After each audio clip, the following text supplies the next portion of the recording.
82 degrees at WHP.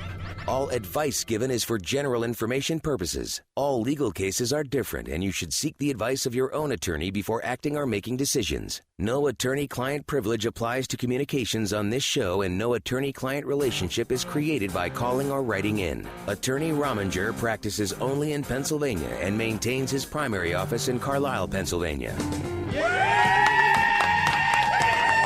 Hey, good afternoon. Carl Rominger here, answering your legal questions as I do every Saturday here on WHP 580. Oh, what do we want to talk about? Well, I saw Chicago last night. I never saw Chicago. That Billy Flynn, he's a lawyer. He's a very good lawyer. I like Billy Flynn. Very good musical at the Allenberry. So if you have a chance, if you get the inclination, go to the Allenberry. It's over in Boiling Springs, Pennsylvania. Well worth it. Great show. Sometimes with the smaller theaters, people go, oh, it's off Broadway, and I don't know how it's going to be, and it's kind of going to be campy. And, and I can say over the years I've been to some shows at different local small theaters where maybe they weren't as good as you'd see in New York, obviously. But that production of Chicago, again, it might just be because I'm such a big fan of Billy Flynn's, I mean, who wouldn't want to be the jailhouse lawyer for that jailhouse? I'm just saying. All right. 540-0580. If you have a question, you can call in and get it answered here on the air.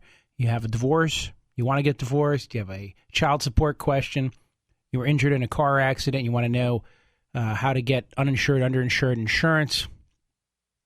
I don't know, your neighbor's tree is falling in your yard. That's a common question here. The branches are hanging over. What do I do, Carl? Am I allowed to cut those branches off? Well, call in with your question, 540-0580, and we'll answer it here on the air. And, I know the weather's nice and you got a lot of more fun things to do. And HD TV would probably be more fun than this. But, hey, if you're stuck in your garage or your car, call 540-0580.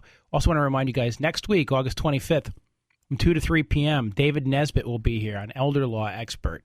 And he will be talking all about elder law. So remember that. Next week from 2 to 3 p.m., Must Hear Radio. I've warned you guys about this for a while. September 4th, 7 p.m., gun rights and gun laws at the Harrisburg Hunters and Anglers. I'll be in person talking to you. So September 4th, 7 p.m., come on out. It's at the Harrisburg Hunters and Anglers, open to the public. If you want to go to the Carlisle Bakery at 35 South Hanover Street and buy a coffee, you get a free coffee mug. That mug is only going to cost you the cup of one cup of Joe. 540-0580. Brad, you're on the air. Good afternoon, Carl. How are you? Oh, pretty good. I recently talked to a district justice about something. I'm sure you're aware that Lebanon County had a county-wide appraisal for all the properties in the county to bring them up to grade on market value. Yes. Okay, at which point then I do understand that the millage for the various taxing agencies will be adjusted so they don't get too much of a windfall. The problem I have is that the appraisers, the county hired private company that did the appraising. Correct. Way overvalued certain aspects of my property. I had to invest. I went to my informal appeal with no satisfaction. I ended up having to hire a licensed appraiser, and who I think gave me a fair value on my property.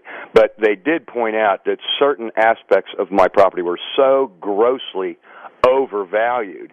Now, I won't mention names or numbers, but I talked to District Justice. I want to recover that investment, and in small claims court. It will be under $1,000, well under $1,000. And the District Justice was not so sure I could sue a private company that was hired by the county. Yeah, that's interesting. And he said to get an opinion from an attorney on whether I can or cannot.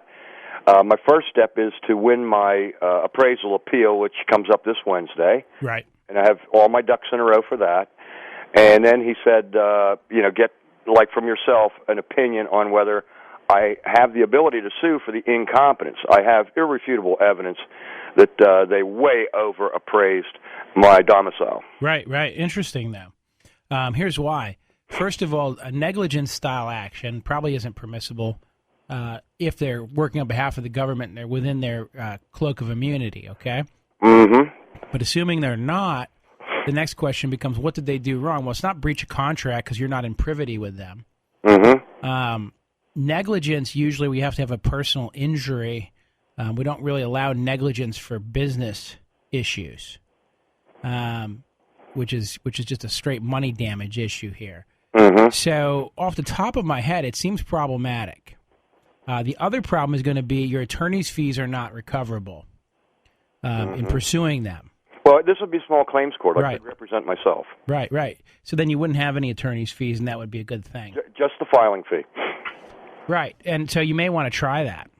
Well, see, the district justice, I don't know if I should even mention his Right, name. no, don't, but that's... Okay. He informed me he was not sure that he could, that it was legal to file a suit like that. Now, the other piece of advice he gave me is ask the county commissioners when I go in front of them on Wednesday, do I have any redress? That they know of. They're going to say no. Oh, I know that. And realistically, I think you probably have very limited right of redress. In other words, whenever the government wants to do something like this, well, you have due process and the right to appeal it and figure all that good stuff out. Redress for, think about it this way. When the police arrest you and you're innocent, you're found innocent later, you don't get your attorney's fees back or your cost of your expert witnesses. Same thing. Pretty much anytime government, even PennDOT, here's my favorite one. When PennDOT makes a mistake on your driver's license, you have a duty to correct it legally, and they collect another $20-some fee, and they won't correct it without your fee. Even though you legally have to do it, and even though they'll admit it was their mistake. So my inclination is to believe you don't have any great redress. Oh, boy. Yeah, because it really bunged up my first month's retirement budget. Yeah. Now, the good news is that assessment appeal hopefully will get that down to a reasonable level, which will save you on some tax, which will pay back some of your expense. But, of course, why'd you have to do it in the first instance? And remember, I don't know how often you listen to the show, but a few weeks ago we had a few people from Lebanon County calling in with similar issues, which was that they were grossly overvalued. Yes, and I have talked to several of those people. And the other question I wanted to ask you is, in the event that enough get together, could there be a class action suit? Well, if one can, yes, but 10 can't do what one can't in that sort of arena. So that's the interesting question. I don't know. I mean, I wouldn't dissuade you from trying it. What I hear, though, is the judge you're probably going to have to go in front of is probably going to say, I don't think I can do this, absent some other... Well, he's already given me that basic opinion. He really didn't know, and he wasn't sure because of, like you called it, the cloak of being under a government contract. Right. Because it's really the government who did it to you, and you're not in privity with them, and that's the problem. Privity meaning a line of contract. So I'll give you the example. The simple example of privity is you buy a car from the auto dealer.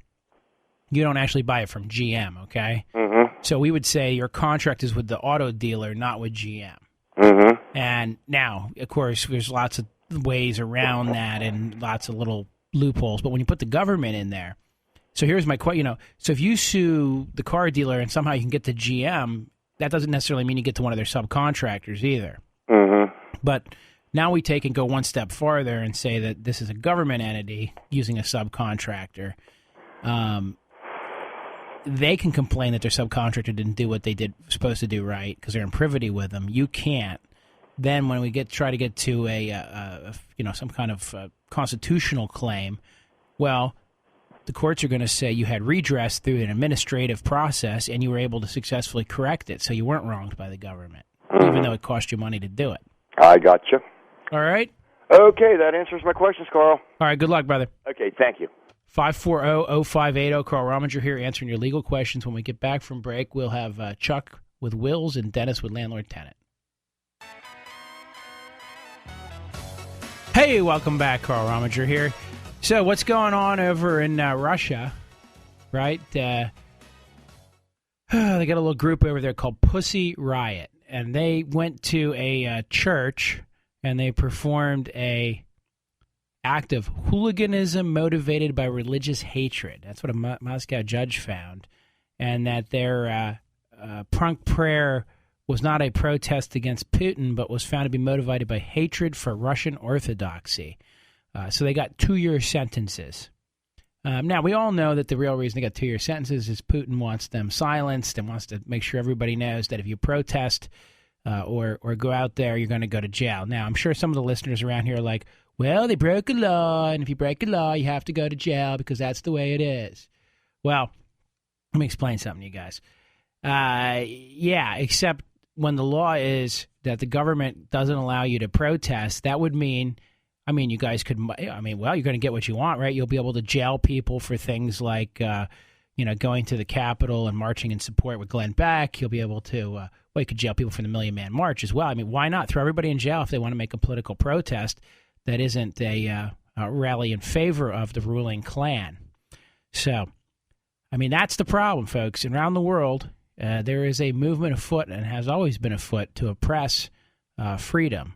And America's a great experiment. And every time you're mad because the ACLU files a lawsuit somewhere and you disagree with exactly what it is that they're seeking, do a deeper analysis and say, are they really protecting the crazy lady, or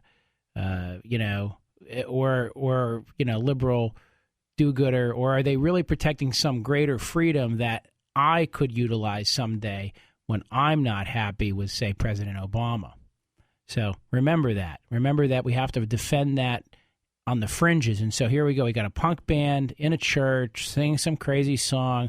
Who cares? Except that because it had a taint to it that the ruling oligarch didn't like, he had them jailed, essentially. And so that's what you have to be careful of. That's why a strong executive is dangerous. Keep that in mind. Keep that in mind. 540-0580. Chuck, you're on the air. Hey, Carl, how you doing there? Good. This is a question regarding wills, orphans, courts, and a mortgage. Okay. And what they can do and what they can't do. Now, something has been in front of a judge for a couple of years, so he's familiar with it. It's a dispute among, brothers over a whole list of things. And now the other side, they just filed a quiet title action. Have you heard of the quiet title action before? Absolutely. Okay. Now, in that paperwork, it says that there's only the three brothers involved, and there's two, which is not true because there's three brothers and there's two other brothers. So that's not true, number one. And there's a mortgage on the property. Now, when my mother died, she didn't have a will. Right. So my question is, does that judge have to use the orphans court guidelines for sorting this out? Or can he just say, well, I'm not dealing with that, I'm just going to go ahead and deal with the title? Because, like I said, they didn't name the other two brothers, and that was done intentionally because they don't want them involved with the case. Well, I don't know. The judge has to follow the rules. I'm sure I'm following exactly what the question is. All right. The will. See, the mortgage is payable to my mother. Mm-hmm. She died. Okay, but she didn't have the will. Right. So then they're trying to get rid of the mortgage, but they're not dealing with the fact that the state has not been settled. There's no will, and they lie in the right. Well, then somebody should file an answer to it and explain that. Do you have a lawyer working for you? Well, they do, but I don't like the way some of the stuff that they're telling me, because they're telling them, well, we're going to see what the judge do. We're going to see what the judge do. And I'm thinking, well, don't you need to be taking some action? Well, they need to be filing an answer for sure. Well, but now, can they just ignore the fact that there's no will and those two brothers out there, or do they have to be notified? Well, if there's two brothers and there's no will, and there's five kids total, they're all from the same father? Right, and mother. See, they lied in the thing. The thing that they put that, I read the thing called the quiet title. Uh-huh. They saying there's only two brothers, and that's not true. Well, then somebody needs to file an answer and call that to the court's attention, because you have to put all parties in interest in a quiet title, or else the court's not going to be able to do anything. Well, here's the thing, though, but there's no will. Is that mortgage considered property of a state? Yeah, the mortgage is estate property. But is that something that they can? Here's the thing: don't they have to open an estate or go and get all that sorted out before they even quiet title? There has to be an executor for the estate, which in this case would actually be an administrator because there's no will. and then the administrator would collect up everything for the benefit of the heirs. Now, see, they're trying to get around this, though. Well, right. So wait. So let me slow you down for a second. You obviously need a lawyer. Somebody needs a lawyer advocating your side. Then. Well, they have a lawyer, but I'm not liking what I'm hearing. Who has a lawyer? My cousins that are in with this. Okay. Because they hadn't been notified. I said, "Well, what are you going to do about it?" They're going to go get a lawyer to say what's your name. Because what happened is they didn't.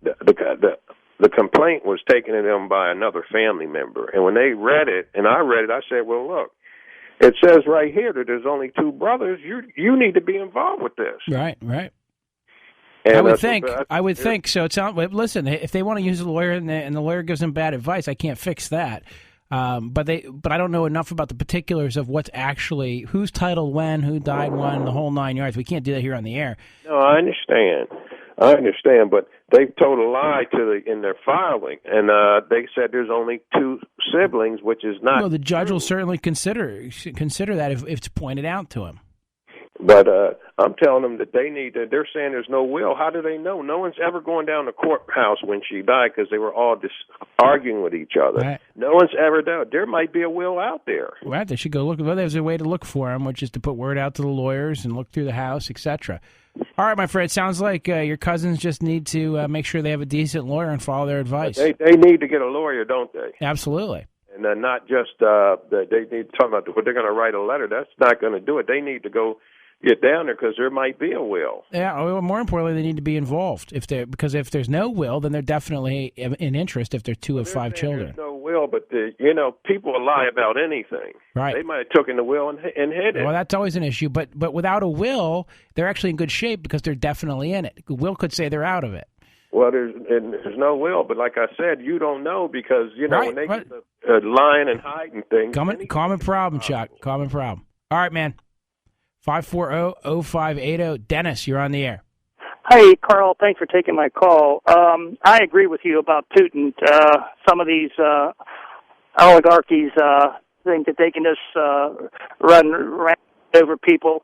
And I'm calling about a landlord-tenant issue, and some of these district justices do that to landlords, even though the facts aren't even though the facts are in black and white, they don't even look at the facts and all the evidence in front of them. There's a feeling amongst the landlords that some jurisdictions are friendlier to landlords than others, and that the ones that are friendliest to landlords are the ones where there's the least commercial or the least rental properties, and that where there's lots of rental properties, the district justices tend to be more friendly to the tenants.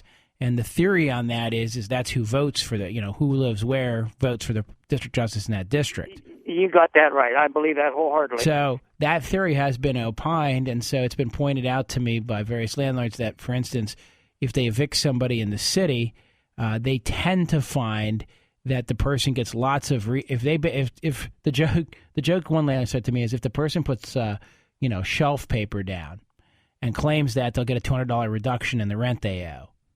Mm-hmm. Whereas in other jurisdictions that who cares what you did, unless you're telling us you built a new stairwell or something, we're not going to give you a rental credit for it. Right, but I have two questions. Yeah, go ahead. Before I like hearing your and you got so much knowledge on all these subjects. But specifically, my lease is approved by the Attorney General of Pennsylvania, and there's a clause in there that also states that I can have a collection fee. And my collection fee is basically going to the district justice, filing the papers. If I paid somebody myself, or I went there myself, my time for sitting in court sometimes 45 minutes to an hour, and then filing the papers to evict again or to file the process to evict. So I put a $75 fee in there, and most. Not only the city district justices, but other district justices in the surrounding area of Harrisburg don't honor that clause in there. And they also don't honor a bill from a lawyer. They're expecting the lawyer to show up for the hearing. So Right. if I call for a consultation over the phone with my lawyer, and I'm talking for 15, 20 minutes, a half an hour about my case, he'll send me a bill, but they won't honor that bill in court. So my question is that fee for collection legal, and or the legal fee statement for maybe $100? Right. You know, is that legal? Yeah, good questions. In a commercial lease, okay, pretty much anything goes. In a landlord-tenant lease with a true, layperson, tenant, average person, not a business lease, there are restrictions on what you can do. And so I know that excessive penalties or fines are not allowed, and that late fees can be capped at a certain amount. But I don't know. I don't know the answer. My inclination is that you're not going to get attorney's fees awarded because that would be seen as being unfair to the tenant and making it too risky for them to seek redress. Now, when I've written leases, one of the things that I've done is for tenants, which is a landlord-tenant regular one, not a commercial one, is say, okay, you want $500 a month in rent. We're going to rent it for $600 a month to the tenant. But if they pay on time, which is going to be the first of the month, we're going to say that there's a timely pay reduction of $100. So then our position in court is that there's been no penalty for failure to pay. There is instead a no collection fee. There just is a no rebate because they never paid it on time. Now, I don't know if a court ultimately would say, hey, that's form over substance. We've never had that tested. Right. Well, I don't think I have a great answer for you, do I? Well, no. And the other thing is, if I lose my case in district justice court, of course I could appeal. But guess what? The tenant stays there, okay? Right. And for at least another 20 days until I file the eviction and put them out because they didn't pay the rent, However, I got a great thing to solve all this problems with the landlord tenants, at least, and it would clean up all the cities. Most people who live in poverty are relying on someone else to help them pay their bills, and they're going to welfare and and so on and so forth.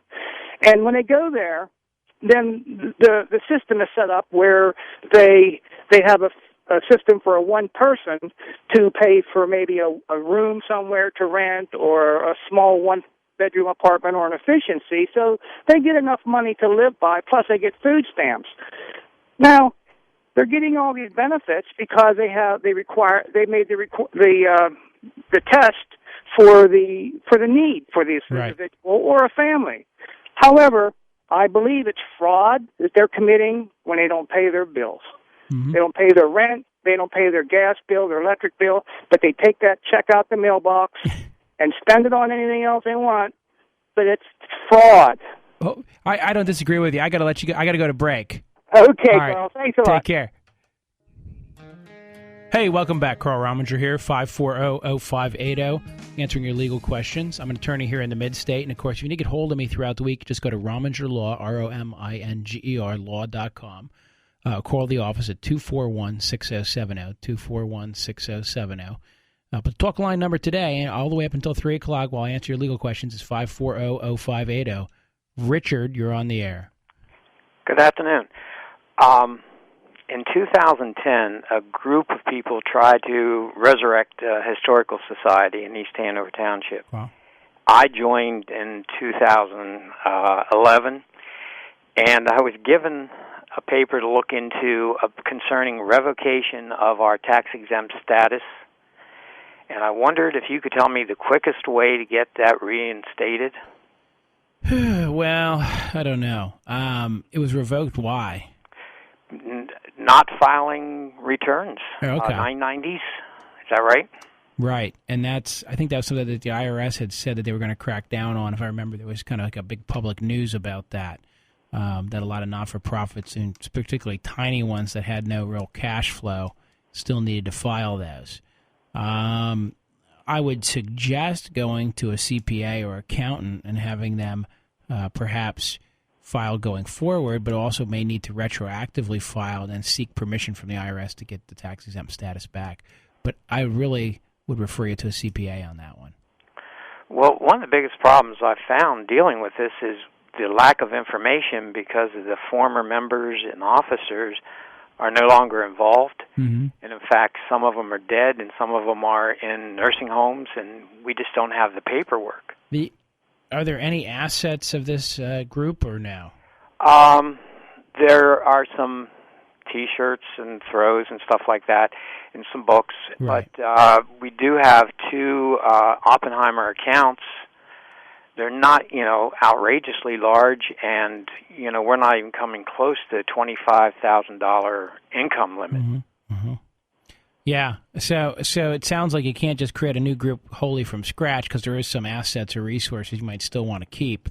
Because that's one option. If one simple option is if the group has no real assets, then you become the, Historical Society 2 or something like that, like Big Audio Dynamite 2. But that said, again, I would go to the CPA and find out what steps you need to take to get that reinstated. There has to be a procedure for it. But again, I usually, and people who listen to the show regularly know, I defer most tax questions to CPAs because, frankly, they know it. They stay abreast on it. And they're going to have, if you go to like a Greenewalt, Mechanicsburg, or Smith, Elliott & Kearns, or one of the bigger CPA firms, they're going to have somebody who specializes in not-for-profit filings. Okay. All right? Mm-hmm. All right, my friend. Thank Good you. luck. Yeah. 540-0580. Mary. Hi, Carl. How are you? Oh, fine. I'm calling because my neighbor has like a real high pine tree next to my driveway, and some of the branches are like growing out to the street. And when I try to get out of my driveway, I can hardly see, and I'd like to cut them.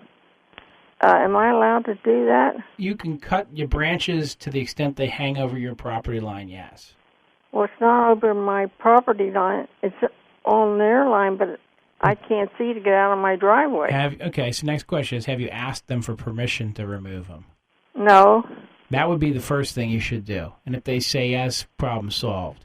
If they say no, then you may want a letter from someone like me explaining that they're creating a hazard and they need to be removed. Uh-huh. And then if they still say no, then we got to get a judge's permission and court order to have them removed.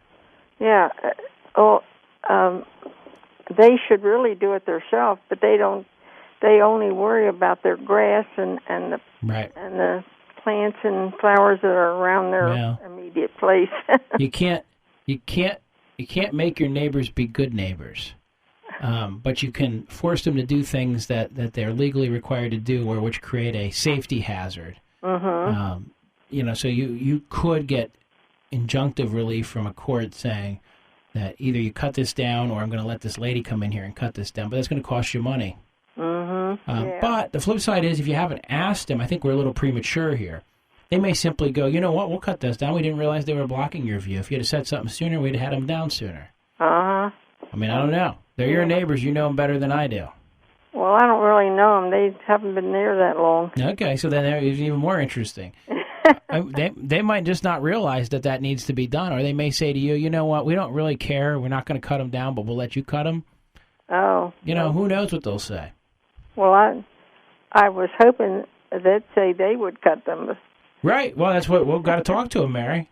Yeah. Okay. All right. And okay. if you're too shy to do that, let me know, and we'll write a letter on your behalf and explain that. But I just want to make sure you understand the first step is always, always, always to ask the other side. It's funny because I think 90% of all the Hatfield-McCoy incidences that occur between neighbors could be prevented if in the first instance somebody thought to ask the other side before they acted. So, But you're ahead of the curve right now, so go get them. Okay. All right, good luck. Okay, bye. 540-0580. Jacob, you're on the air. Yeah, I want to check about a rental agreement. Is it legal for a landlord to put a clause in a rental agreement that no guest can be there for more than like 2 nights a month?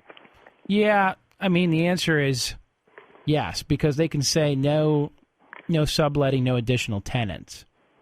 And so the tension on guests becomes what's appropriate. So if my girlfriend comes over and just lives with me, and she's there every night, at what point does she stop being a guest and become a tenant? So what the landlord's trying to do is define that. Now, if you have a legitimate, let me give you an example. My mother-in-law is coming in from Detroit, right? Yeah. So what am I going to do? I'm going to call her and I'm going to say, hey, you can't stay for a week because I have this thing from the landlord. So it's win-win for you. On the other hand, if it's somebody you actually want to have stay with you, you call the landlord up and you say, I know you have this prohibition on guests, but I have a relative coming in from Idaho for a week. Is it okay if they stay? And I think the landlord's usually going to be okay with that. If they're not, it may be time to find a new place. But I think it is legal to have a guest clause because actually it takes some of the guesswork out of that issue of what is the difference between a guest and a sublet, basically, or an additional person living there.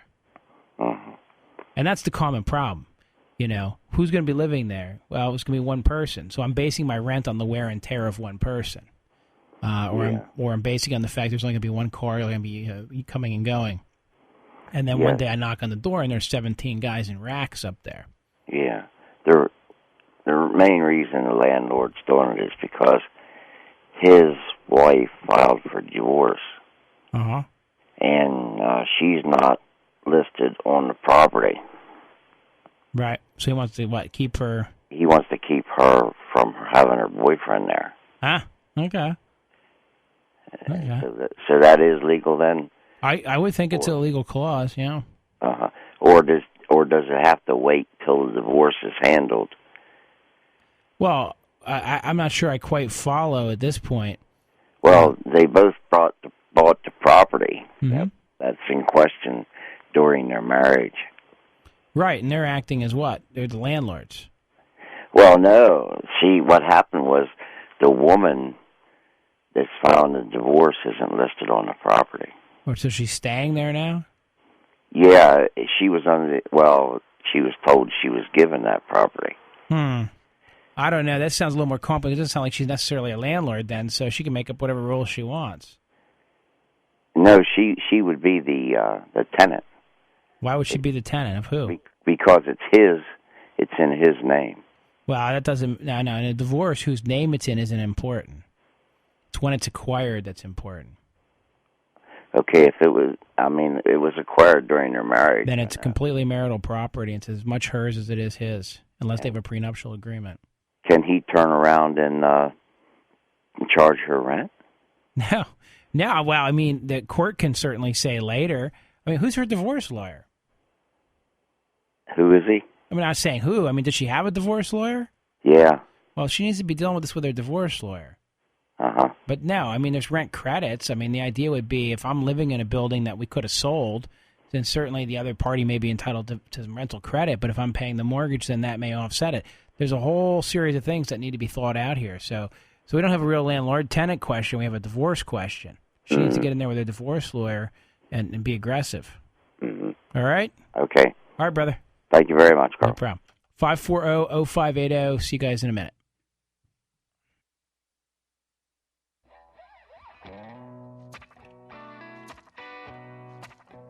Hey, welcome back. Carl Rominger here, 540-0580. Just answering your legal questions. Going to remind you, of a couple things. RomingerLaw.com, ROMINGERLAW.com. August 25th from 2 to 3 p.m., which is next week, we're going to have David Nesbitt on. I'm told he's going to be bringing a team of experts with him, so there'll be a few people in studio here having a little fun, taking your questions from 2 to 3 p.m. September 4th at 7 p.m., I'll be at the Harrisburg Hunters and Anglers giving a talk on gun rights. Make sure you put that on your calendar. I'll be there in the flesh and blood, so if you have a question on gun laws or gun rights, come out at 7 p.m. September 4th, Harrisburg Hunters and Anglers. And don't forget, you can get those free Rominger & Associate mugs at the Carlisle Bakery. And when you get there, be sure and tell them Carl sent you. Maybe it will earn me a free whoopie pie. 540-0580. Cindy, you're on the air. Hi, how are you? Good. Good. I have a question on property lines.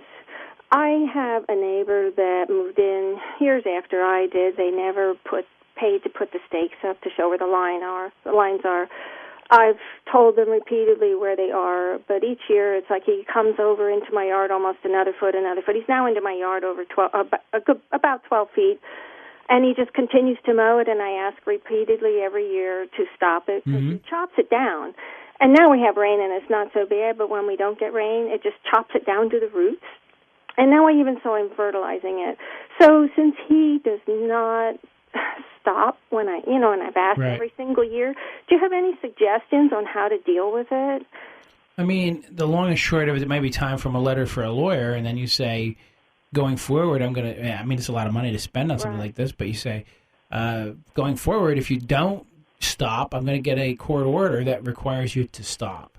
Oh, okay. And you do kind of need to defend your property line because at some point, someday, he's going to go, oh, no, I own that land. Right. That's the way his thinking seems to be at this point, because now he's even fertilizing it, and yet when they moved in, he went down to the county building and got a plot map, and he knows that his property goes up the hill, and then there's a gully between us, but the gully and up the hill is mine. And he knows that, but it's like now in his mind, he's told himself this is his, and he comes over further and further and further every year till now it's almost 12 feet. Yeah. And it's not his. It's on my property deed. Right. So, yeah, I think it's time to send him a letter to start with. Okay. But you got to defend it. So if he doesn't do anything, then you may need to actually, drag him into a court. I got to imagine that once he gets something like that, he might go, maybe this is expensive too. Okay. And think, well, perhaps I should just give up this craziness. Okay, I appreciate it. All right? Thank you so much. Have a good day. All right, Cindy, thank you. Good luck. Bye. 540-0580, Carl Rominger here, answering your legal questions. Hey, Shane, I don't see the name on the next caller here, just to throw that up there. Otherwise, I can't address you by name. You won't even know who you are. Well, let's try it anyhow. Caller, you're on the air. Jay, you're on the air. Jay, yeah, I bought a house, then got married. If something happens to me down the road, is that house hers, or? Well, are you guys both on the title? No, I bought it before we got married. Okay. Does your will leave it to her? Yeah. Oh, then it's hers. But it would be, if you're, let me explain it this way. If you're in it for keeps, and she's listening, you're really in it for keeps now, you need to, it would be advisable to go ahead and have the deed redone to you as husband and wife with joint right of survivorship, and that way if something happens, it doesn't need to be transferred through the estate, so there's no need to open an estate if that's the only issue out there that would require it. Okay. All right. The will, I'll get together with you all then to get that done. Yeah, come see us, and we'll get you a deed and fix you right up. Okay. All right, my friend, good luck. 540-0580. Simply, folks, if you're a husband and wife, and I've had these clowns come into my office before who are so proud of themselves that over 20 years they've carefully titled everything in their name. So, Carl, divorce is going to be really easy. I titled everything in my name, and the other side owns nothing. And then they crestfallen to learn that anything acquired during the marriage belongs to the marriage. Now, if you bring a property to the marriage and you then title it jointly like that, you're going to create it into a true marital asset. If you brought it to the marriage on your own, you may just be entitled to the value of it, but you're going to create a situation where a court could interpret that you meant for it to be used for the sole benefit of the marriage and become a true marital asset. My thought on that is that if you're truly in love and you're sure you're going to be together forever, why not? On the other hand, there's a 50% divorce rate out there, so that's the other issue. That's always a probability. But it doesn't hurt because from creditors' standpoints, okay, third parties can't reach the marital property just on the negligence of one person. So let's assume, and by the way, talk line number is 540-0580, 540-0580. Let's assume Daddy-O out there runs over somebody and they sue. Well, if the property's just in his name and they get past his auto insurance and collect more than, say, the $300,000 he has in auto insurance, they can get to the house. Whereas the missus, if she put her on the deed, then it belongs to the marriage and it's protected by what we call the tenants in the entirety. So that's another possibility. I also want to remind you guys you can join me on Facebook anytime you want. So just friend, it's Carl with a K, Rominger, Rominger. Friend me, and I know a lot of you already are Facebook friends. We do answer questions throughout the week on there. We've got a lot of exclusive content. We keep you updated. Another one I'm kind of interested in. North Carolina has this academic scandal going on with the NCAA, and of course, they eviscerated Penn State. But it turns out that you could go to class or not go to class. They had these classes at the North Carolina school where basically you just showed up and or didn't show up and you still passed and you got a passing grade and congratulations, and a lot of the sports players used it. Now their defense has been, I guess, that any person on campus could sign up for this class and not show up and still get an A. and so the question is, will the NCAA do anything about it? And, of course, the controversy being they waded right in with Penn State, and I'm kind of watching that. I think fair is fair, and if they're going to go out and start policing things really hard in this area, then hopefully they'll sanction North Carolina as well, although I'd prefer them not see them sanction anybody. I thought the Penn State sanctions were unduly harsh myself. I think it's terrible for the players who are up there right now to be sanctioned. I mean, think of all the young men and women in the sports programs who work so hard to get there. They finally get to that point, and now the school's being punished. Think of the athletes who played, worked so hard, and now they're being punished retroactively. It's very sad. Anyhow, I'll be back for the next hour to answer your legal questions. 540-0580.